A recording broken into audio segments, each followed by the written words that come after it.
So here we are for the second Fundamentals of Chess video. And I again have Daddy. And we're going to teach about developing your pieces. So for the audience, who do you think is better in this position? Let Toast out while you think. Amigami. Toast.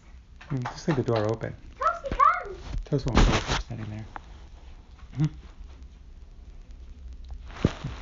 Okay, so maybe you heard me talking to Toast. I just decided to leave the door open for when she wants to come out, and there she did. So, you should have said that white was better. Daddy, explain why white's better. Because white has much more development in its pieces. And what's development, Daddy? It's when the pieces move forward and they're planning to attack and they're in positions where they can move. Good. And when you develop a piece, it means that you move it off of the back row. And you see that all of white's pieces are developed and none of black's pieces are developed. Another thing that you notice is that white is controlling the center with practically its entire army. And white's king is all castled. White can go forth and attack the black king really easily in this position.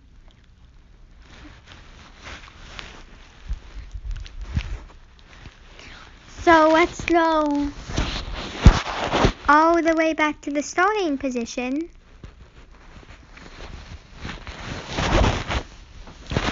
And let's show a nice solid opening that you can play where both sides make good moves. So you want to start out with moving either this pawn or this pawn. Either one is good. Let's just look at this pawn for today.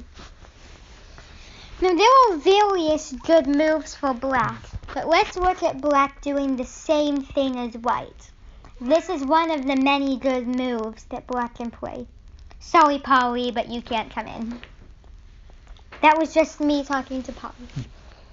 Now we want to develop a piece. You could move this knight out, but the best move is to move this knight out because you're developing and you're making an attack. Let's just say that black does nothing. You can take the pawn. Now, this is a bad move because it doesn't develop a piece and deal with the threat. Oops. And this is an okay move, but it still doesn't develop a piece, and it blocks in your f8 bishop. So the best move is to develop a piece and deal with the threat. And now there are various good moves for white. We're just going to look at the most common, which is for this bishop to move out and make a threat against this pawn. So now, if you play this move, this is a move, and if you want to know more about it, ask Daddy, but it blocks in your queen, and white can play knight to g5 and make a big threat that you can learn more about from Daddy. So instead, let's move the bishop out. Now here, you're going to want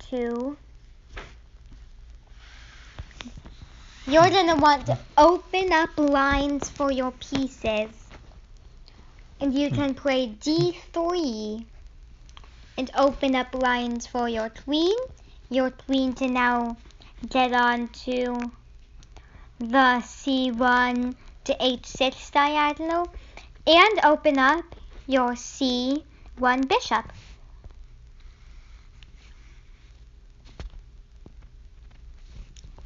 Now here, let's have black play knight to f6 now, because now he can castle. Let's have white develop the knight, and let's have black castle and white castle. Now, let's have black play d6. And here, let's have white try to gain more control over the center by developing the bishop to here. Now, the bishops are going to trade. And now, white has a lot of control over the center. Now, black is going to go for the pin. And black is going to make sure that this knight cannot move without losing the queen. As you can see, if you move the knight, well, now black's totally going to win. So, you could play h3, and I think that that's actually the best move, because if you move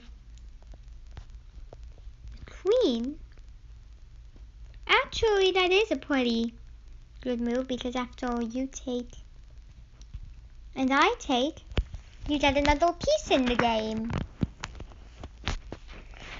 Daddy, talk about why it's important to get all of your pieces into the game. Because all your pieces are in their game, they're all off the bank rank, and they can either move, they can make attacks, they can protect. They can move a lot more, move around a lot more, and do a lot more things. Good answer, Daddy. Thank you, Isabel. Now, let's have black develop the queen.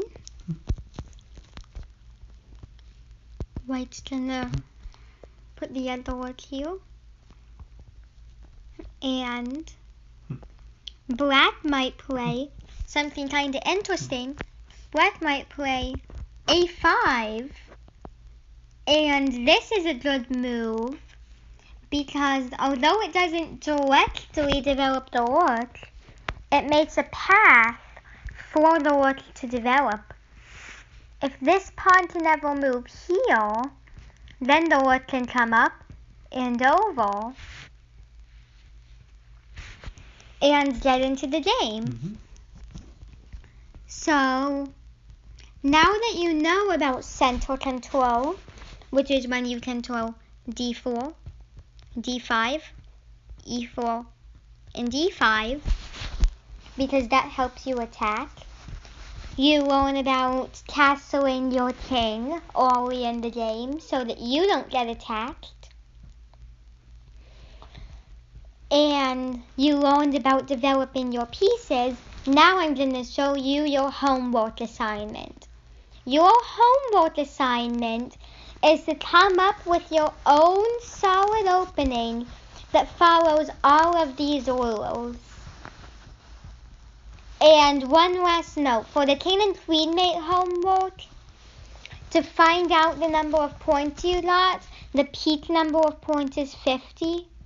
Subtract the number of moves it took you to checkmate from 60 to get your score, and the highest score is 50. I hope you enjoyed learning about developing your pieces. Thank you. Oops.